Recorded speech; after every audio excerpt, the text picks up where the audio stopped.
The story of Troy Landry is often told through the lens of a television camera, framed by the splashing water of the Louisiana bayou and the frantic energy of a high-stakes alligator hunt. To the millions of viewers who have tuned in to watch him on Swamp People, he is the undisputed king of the marsh, a man whose signature catchphrases and rugged determination made him a folk hero. He represents a specific kind of American toughness, one that feels tied to a vanishing era of manual labor and ancestral tradition.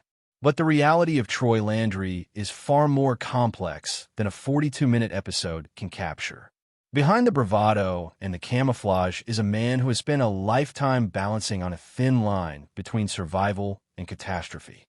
For generations, the Landry family has pulled their living from the mud and the dark water, treating the swamp not as a vacation spot, but as a workplace, a school, and a demanding judge. In this world, you do not talk about fear because fear is a luxury you cannot afford when there are bills to pay and mouths to feed. You learn early on that the water gives, but it also takes, and it never offers an apology for the toll it extracts from the human body. Before the fame and the cameras arrived, Troy was already a legend in Pierre Part. His identity was carved out of thousands of days spent in the heat and the humidity, learning the language of the animals and the rhythm of the tides. To be Cajun in the bayou was not a brand or an accent to be performed. It was a method of endurance.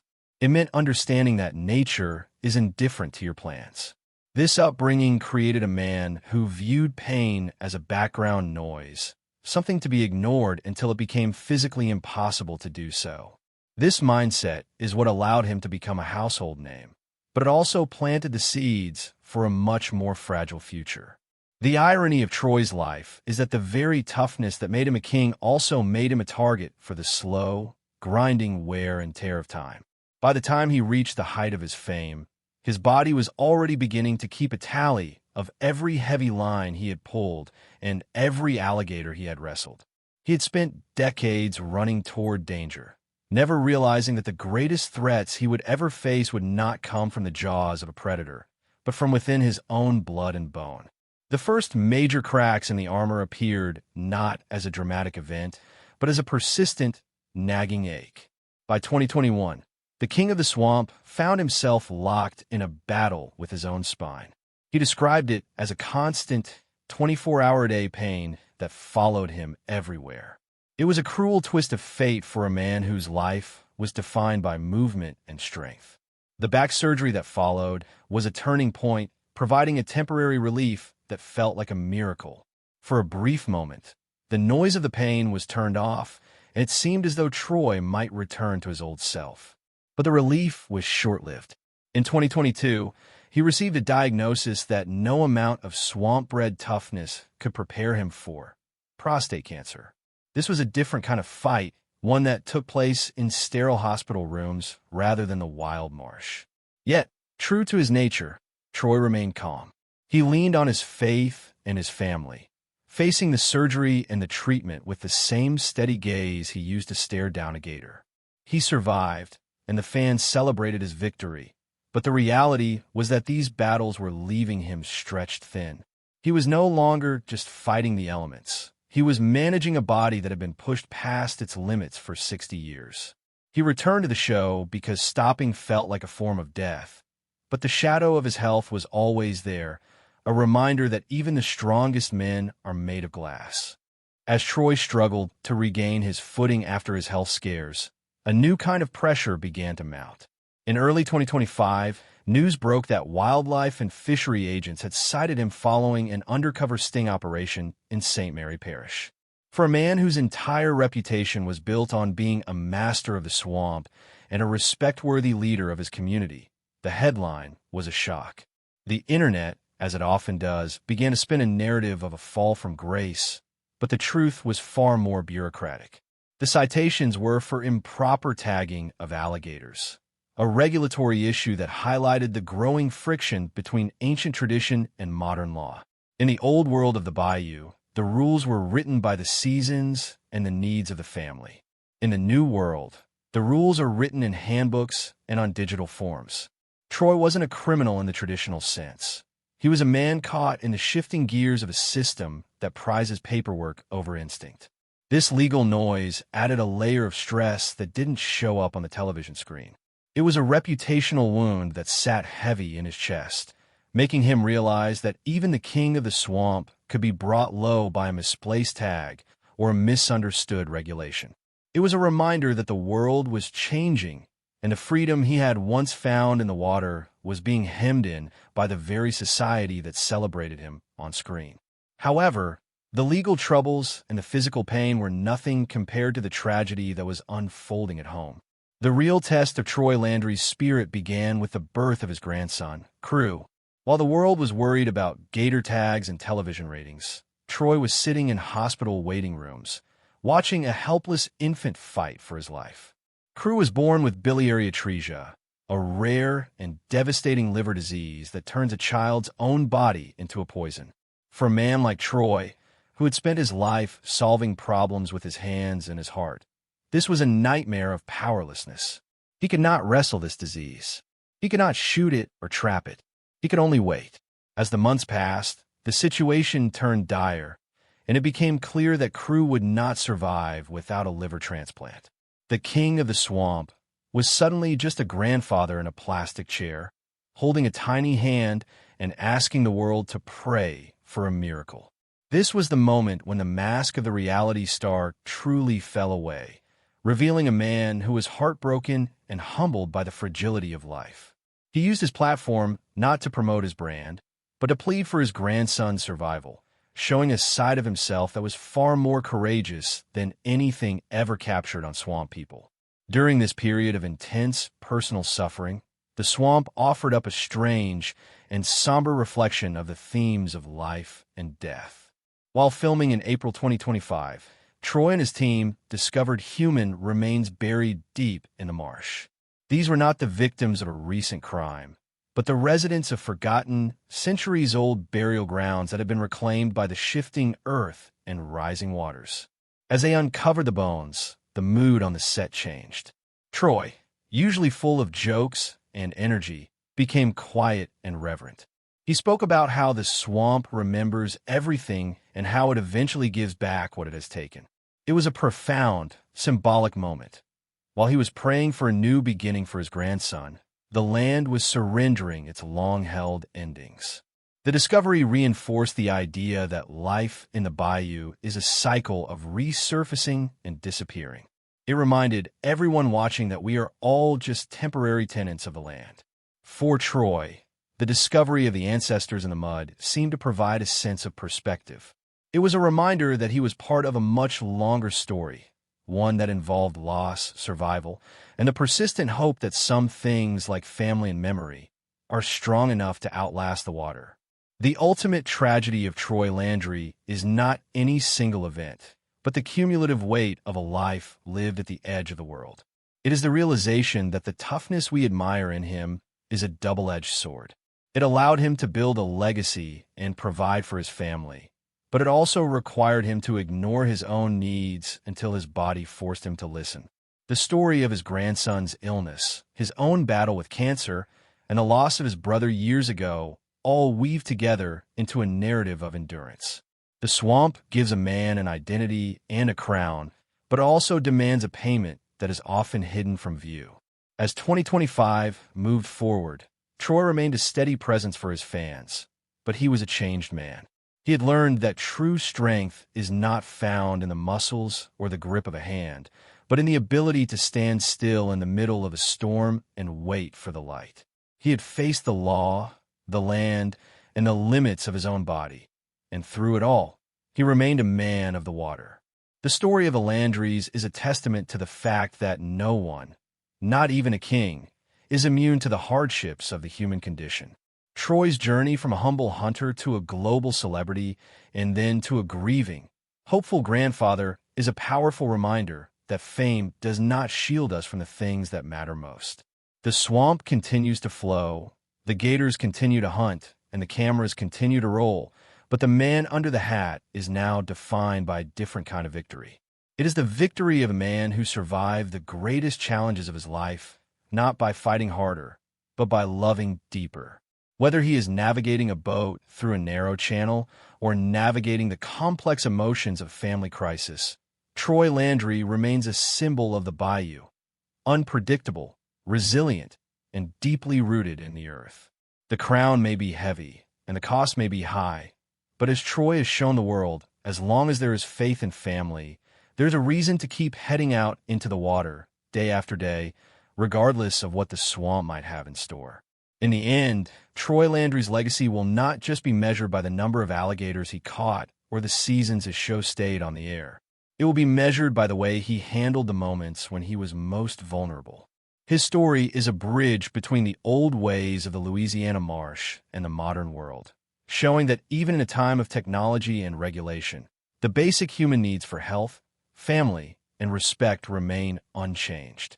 He has shown his audience that it is possible to be tough and tender at the same time, and that the greatest catch of a lifetime isn't found at the end of a hook, but in the arms of a healthy grandchild. As he continues to live his life in Pierre Part, Troy remains a figure of quiet strength, a man who knows that the swamp will always be there, waiting to give and waiting to take, and that the only thing a person can truly control is how they choose to stand their ground. The story of Troy Landry is the story of the swamp itself, deep, dark, and filled with a beauty that can only be understood by those who are brave enough to face the shadows. This next section takes us deeper into the rising action and the heavy emotional cost of a life spent on the edge of the world. We move from the physical pain of the past into the heart of the 2024 and 2025 crises, looking at how a man who mastered the wild finally met the one thing he couldn't control.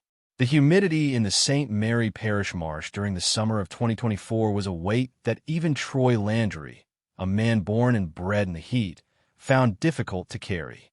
But it wasn't just the weather that was heavy. While the cameras for Swamp People were capturing the high-octane action the fans loved, a different kind of story was unfolding beneath the surface. For years, Troy had operated on instinct, a deep-seated knowledge of the water that felt more like a religion than a set of rules. However, the world around the bayou was changing.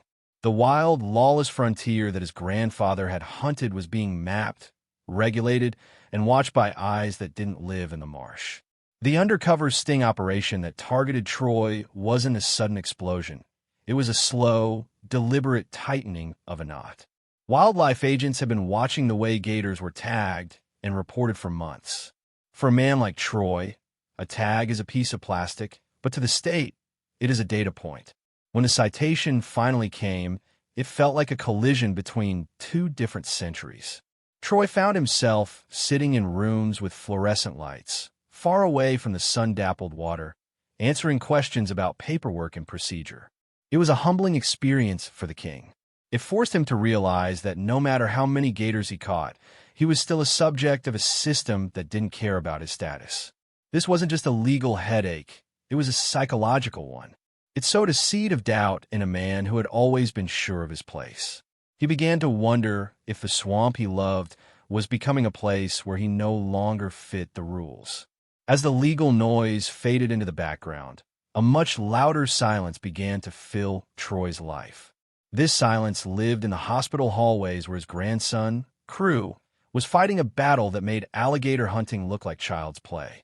If you want to understand the true measure of Troy Landry, you have to look at him in the moments when the cameras are off. In the small hours of the night, when the only sound is the hum of a medical monitor, Troy sat by Crew's bedside. He looked at the tiny boy, whose skin had taken on a yellow hue that no child should ever have, and he felt a rage of powerlessness. In the swamp, if something is broken, you fix it with a wrench or a weld. If something is threatening you, you shoot it. But how do you fight a blockage in a liver the size of a walnut? How do you negotiate with a genetic fluke? Troy found himself praying with a desperation that he had never felt even in the eye of a hurricane.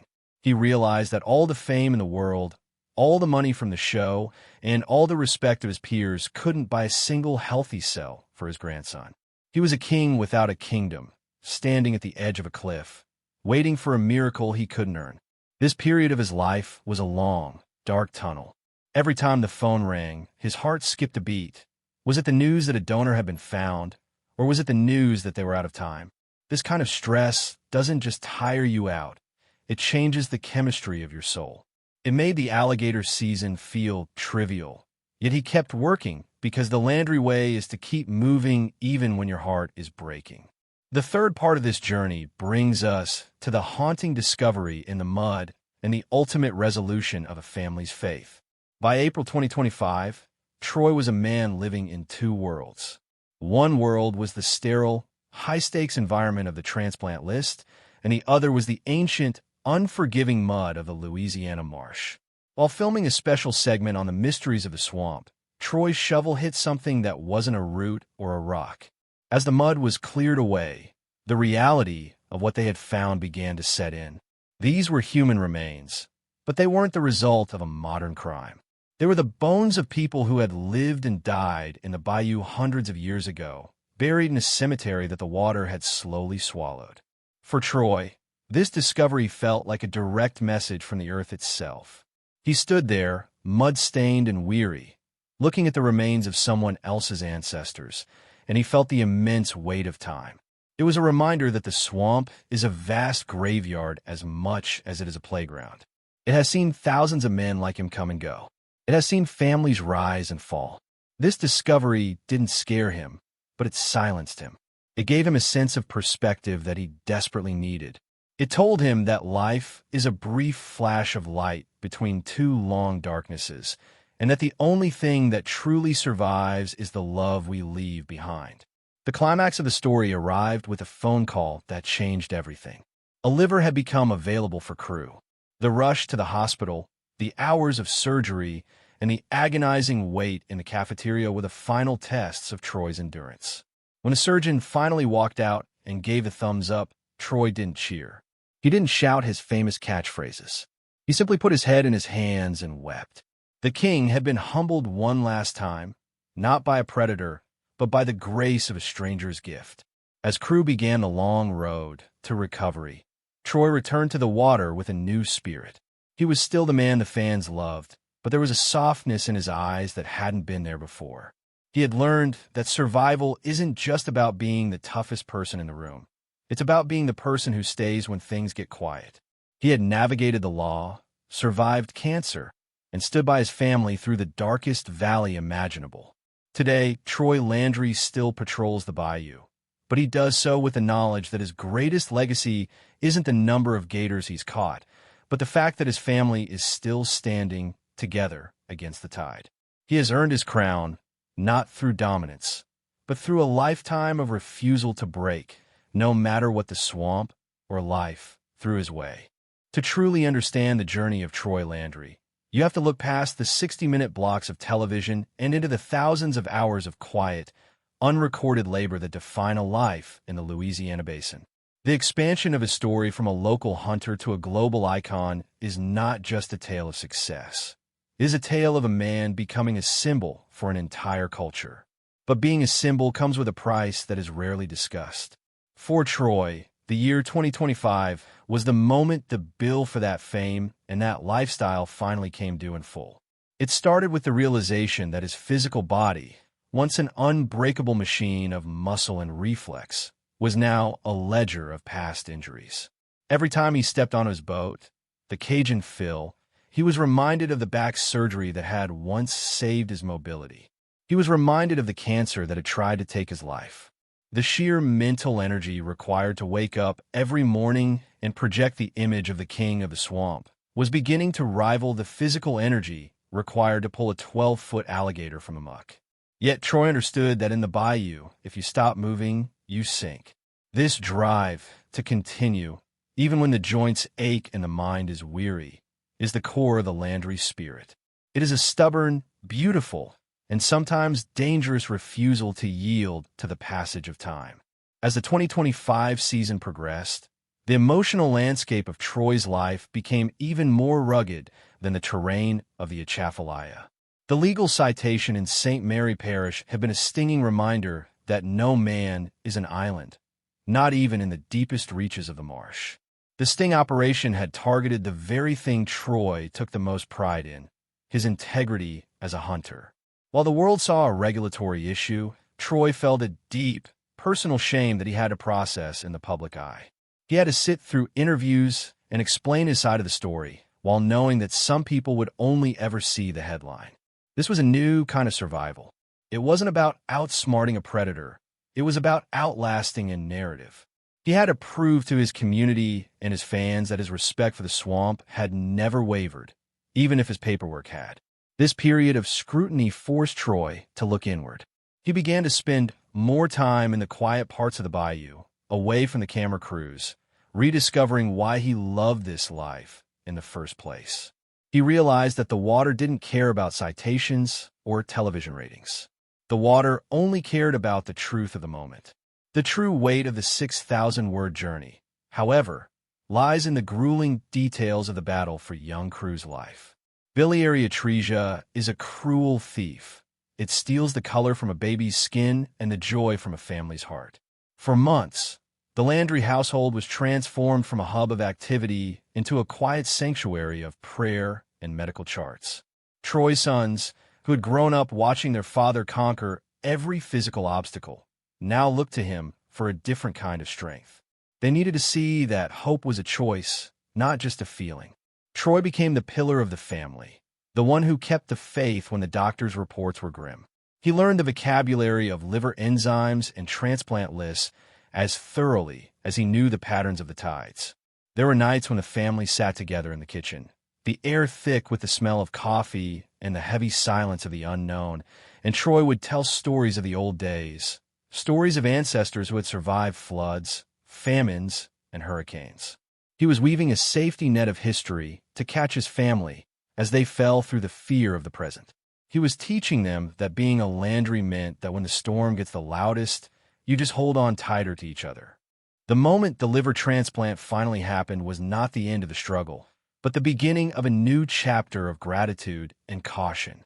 Seeing Crew emerge from surgery, draped in tubes and bandages, but finally possessing a chance at a future, was the most profound experience of Troy's 60-plus years. It changed his perspective on what it means to be a hunter. He realized that the greatest catch of his life was a second chance for a child who hadn't even had a first one. This realization bled into his work on the swamp. When he discovered those ancient human remains in the mud during the April 2025 filming, he didn't see them as a curiosity or a plot point for a TV show.